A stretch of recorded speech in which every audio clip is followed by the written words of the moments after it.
we have a book. Why do we have a book? Because there's a book and we're going to read a story. You don't want to read a story? No. You're in the story, in theory. You should be in the story. We're going to find out if you're in the story. It was a hot, silent August day, far from central London. By the side of Tadfield Road, the dust weighed down the hogweed. Bees buzzed in the hedges. The air had a leftover and reheated feel. There was a sound like 1,000 metal voices shouting hail cut off abruptly. And there was a black dog in the road. It had to be a dog. It was dog-shaped. There are some dogs which, when you meet them, remind you that despite thousands of years of man-made evolution, every dog is still only 2 meals away from being a wolf. These dogs advanced deliberately, purposefully, the wilderness-made flesh, their teeth yellow, their breath a stink, while in the distance their owners twitter, "He's an old soppy, really, just poke him if he's a nuisance." And in the green of their eyes, the red campfires of the Pleistocene gleam and flicker. This dog would make even a dog like that slink nonchalantly behind the sofa and pretend to be extremely preoccupied with its rubber bone. It was already growling, and the growl was a low, rumbling sound of spring-coiled menace, the sort of growl that starts in the back of one throat and ends up in someone else's. Saliva dripped from its jaws and sizzled on the tar. It took a few steps forward and sniffed the sullen air. Its ears flicked up. There were voices a long way off.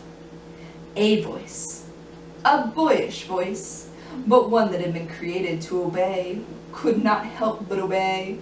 When that voice said follow, it would follow. When it said kill, it would kill. His master's voice. It leapt the hedge and padded across the field beyond. A grazing bull-eyed a grazing bull eyed it for a moment, weighed in its chances, then strolled hurriedly towards the opposite hedge. The voices were coming from a copse of straggly trees. The black hound sunk closer, jaws streaming. One of the voices said, "He never will. You're always saying he will, and he never does. Catch your dad giving you a pet.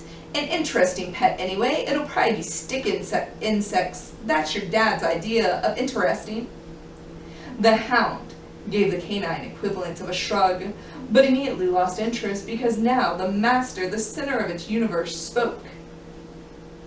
"It'll be a dog," it said.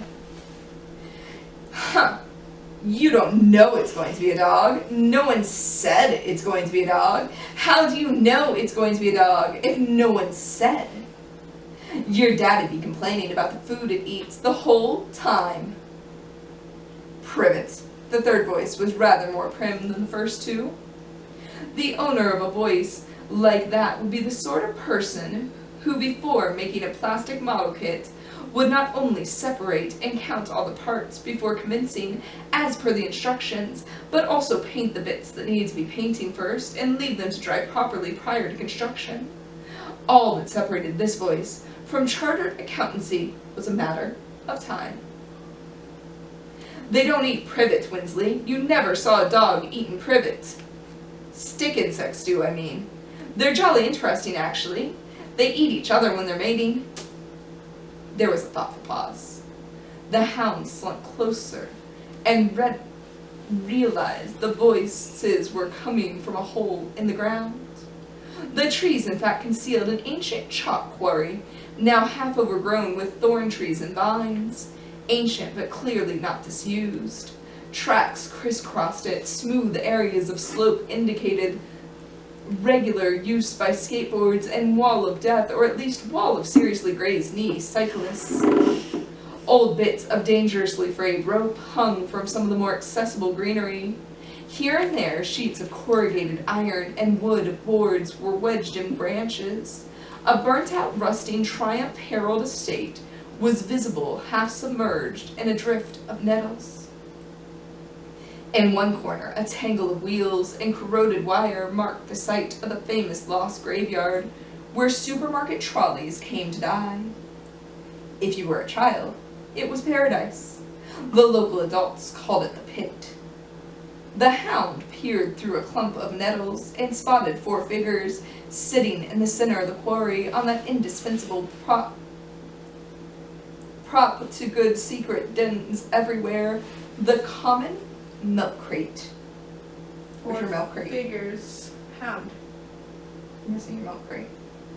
What? Your milk crate. It's a box. You sit on it. Oh. I think I might know what you're talking about. They don't.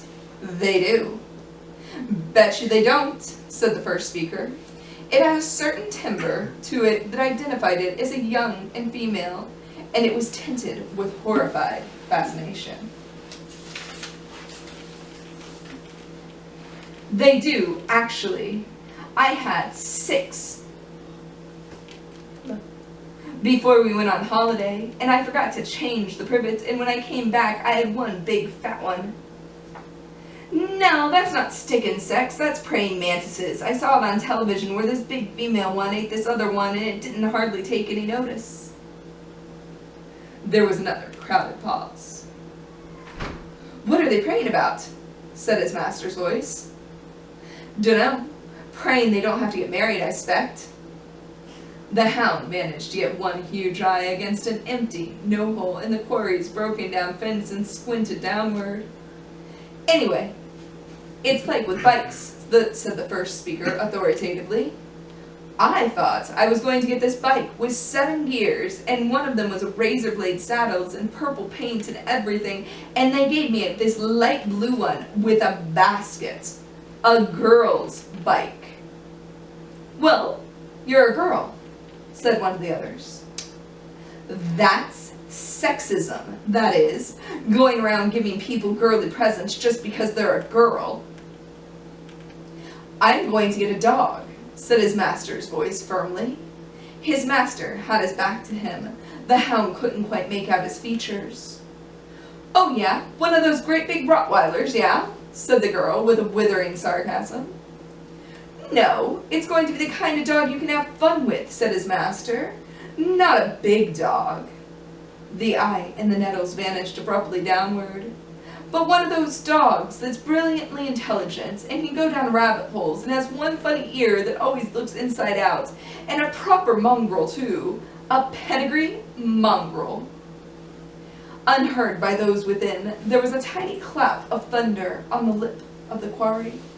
It might have been caused by the sudden rushing of air in the vacuum, caused by a very large dog becoming, for example, a very small dog. The tiny popping noise that followed might have been caused by 1 ear turning itself inside out. And I'll call him, said his master. I'll call him. Yes, said the girl. What are you going to call it? The hound waited. This was the moment, the naming. This would give it its purpose, its function, its identity. Its eyes glowed a dull red, even though they were a lot closer to the ground, and it dribbled into the nettles. What are you doing? Listening. I'll call him Dog, Yeah. said his master, You're listening, right? positively. Yes. It saves a lot of trouble, a name like that. The hellhound paused, deep in diabolical canine brain. It knew something was wrong, but it was nothing if not obedient, and its great sudden love of its master overcame all misgivings. Who was to say what size it should be anyway? It trotted down the slope to meet its destiny. Strange, though, it had always wanted to jump up at people, but now it realized that against all expectation, it wanted to wag its tail at the same time.